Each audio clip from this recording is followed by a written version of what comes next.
We got us a corpse and cartridge occasion. Welcome back to the channel, everyone. Today I have 3 different news articles to talk about. All 3 of these news articles have been pulled from very long ago. 2 are from 2016 and 1 is from 2013. Now, the reason why I found these 3 news articles, well, first off, the reason why I was looking so far in the past is because right now the developers aren't saying anything. We have no season 5 news, no Tekken 8 news. So I feel the best thing to do right now is to start looking into the past and talking about some topics from back then, because I just started this. When Fakamram came out is when I started to really sort of upload videos. So there's a big section there of things that I've missed, and I think it's interesting to go back to look at some of the things that Harada said in the past and compare them to where we are now, right? Because Harada, he has says a lot of crazy things in the past. Seeing how things have changed, what stick, what didn't stick, I think is very fun. The first thing that I want to talk about is he was mentioning dead or alive. It says Harada was talking about dead or alive, and he was saying how basically crossovers is not a thing, right? In 2013, when this article was published, crossovers wasn't some main thing that everyone wanted and asked for. But if you think about right now, everyone expects crossovers, guest characters. Like for Tekken 8, a lot of people expect to have guest characters and crossovers. Akuma, people say they want Geese to return. Harada said he wanted Geese to return. We don't know if that will happen or not, but guest characters is, normal. But back then, 2013, it was not. Harada says, if Tekken and Dead or Alive collaborate, would know what's going on anymore. Says too many franchises currently crossing over. Now this is just hilarious, right?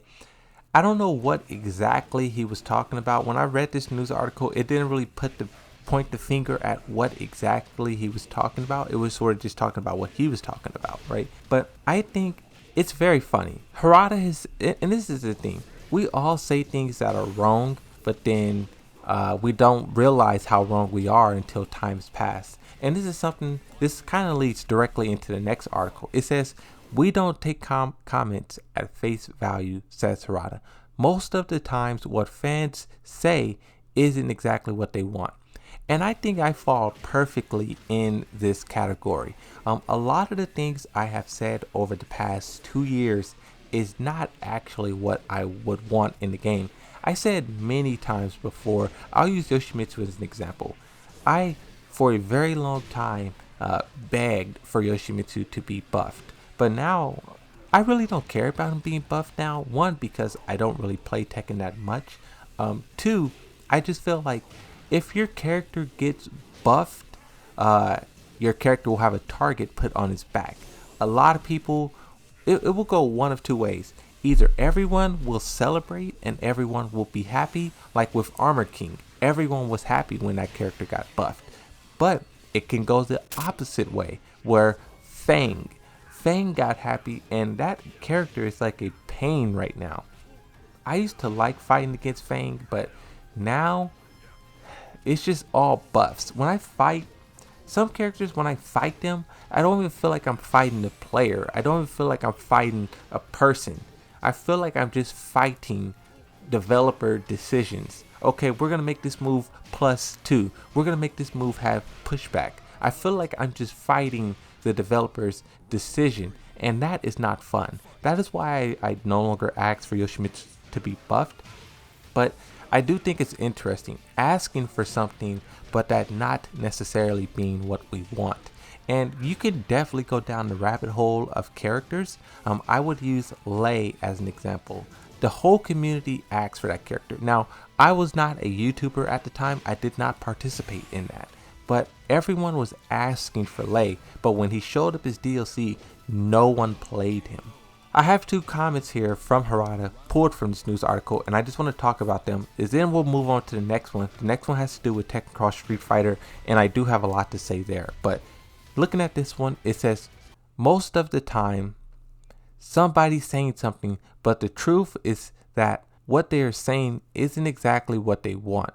we have to look and say, what is the underlying cause that led to them saying that particular thing? I like that comment. I like that. Instead of listening to what they're saying, think about why they are saying it.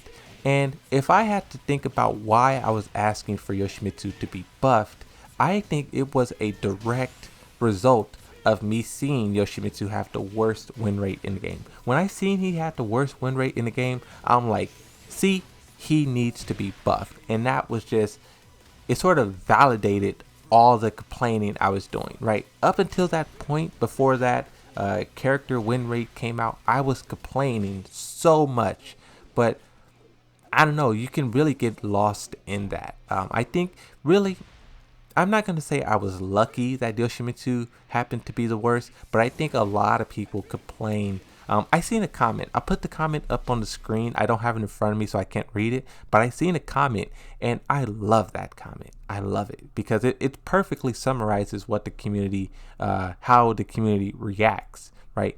It really is like a copy and paste script.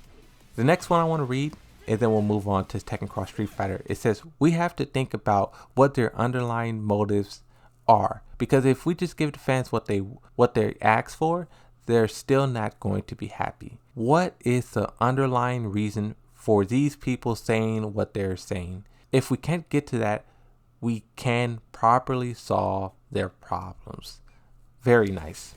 Now let's move on to the Tekken Cross Street Fighter news article. Fight. Hadouken! Hadouken! Hey, what? What's going on? Stop sidestepping!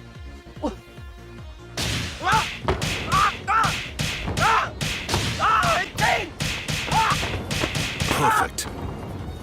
You win. That's who y'all scared of? I can't respect it. That's weak as fuck. What the fuck? No, what y'all do Sub-Zero? You just spam him? You literally went to the ZXs. I can't know. That's not it. That's how we fight. We're just a better fighter game. That's Y'all it. should just play. That's cap. Harada says, if Tekken 7 does extremely well, maybe there is time later on to revisit Tekken Cross Street Fighter. Now this was back in 2016, I believe 2 years after Tekken 7 came out. And I think this was right before Akuma and Geese started dominating. It really is kind of like irony, right? You have them saying like, oh yeah, like if the game does well, we can do this collaboration with Street Fighter. And then as soon as they say that, you have the Street Fighter character, the 2D characters dominate. And then you have a landslide of opinions change, a shift. Everyone now hates Akuma, and everyone now hates 2D characters. People are complaining, people are saying it's not Tekken. So what are you to do? If you are the developers, are you going to put a whole entire game of Tekken Cross Street Fighter?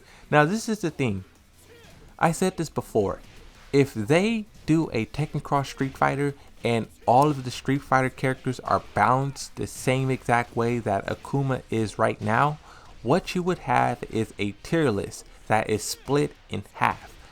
S to A plus will be nothing but Street Fighter characters.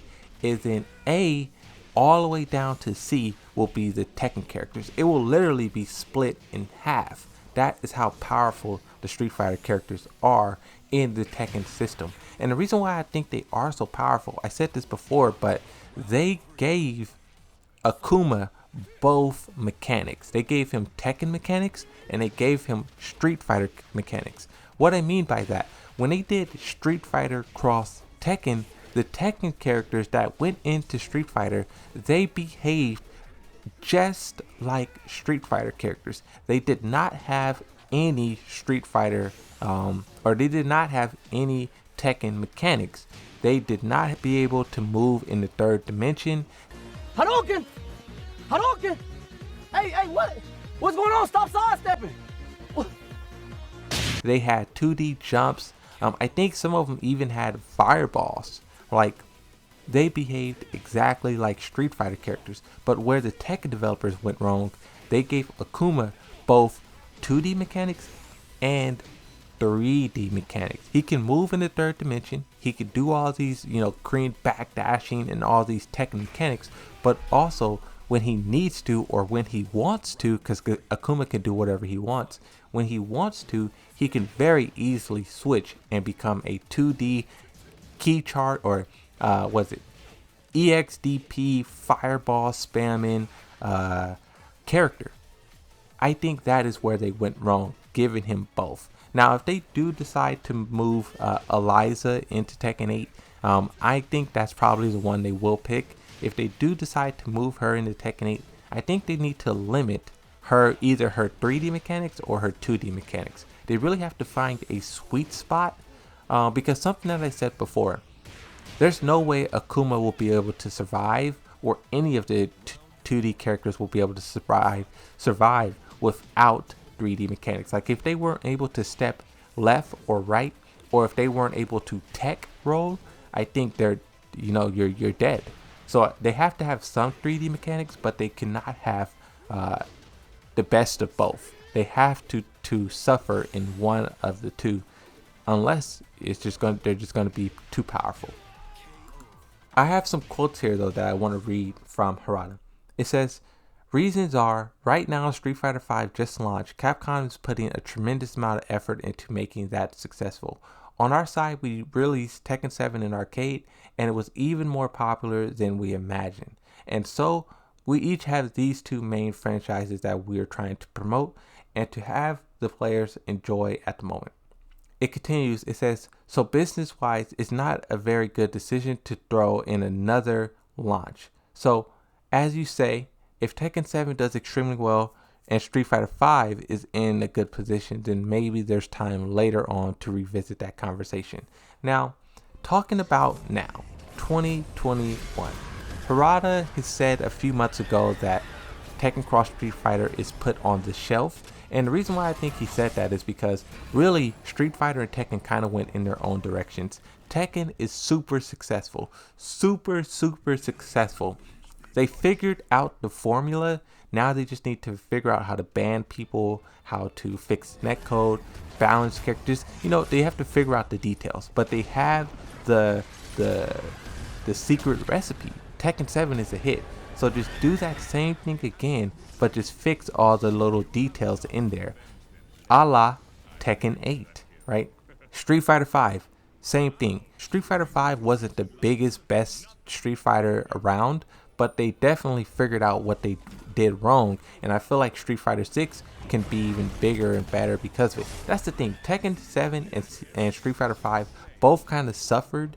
They both kind of, tripped over themselves, but they really got it together and they know what to do now. And their next games should be both very, very good. As long as they don't make any crazy ideas or crazy decisions, both of those games should be really, really good. And I think throwing in the Tekken Cross Street Fighter is just too big of a risk right now. Maybe a few years later, after Tekken 8, after Street Fighter 6, then they can go back to that. I think that would be really good. But just scrapping all the progress you made right now in both individual franchises just to do a collaboration that possibly won't even do anything, I feel like that's not the best play. Because you can either do it right now and kind of risk it, or you can wait another 5-6 years, and then when these two franchises are even stronger, even more successful, then you can really collab and it will feel special. People will be like, this is what we've been waiting for. This is the moment. You know what I mean? I just feel like it will be magical. But that is it. I just want to talk about these 3 news articles. Go back to the past, talk about some things and how it changed, right? But that's it. Hope you guys enjoyed this. Thanks for watching, and I'll see you all next time. Bye bye.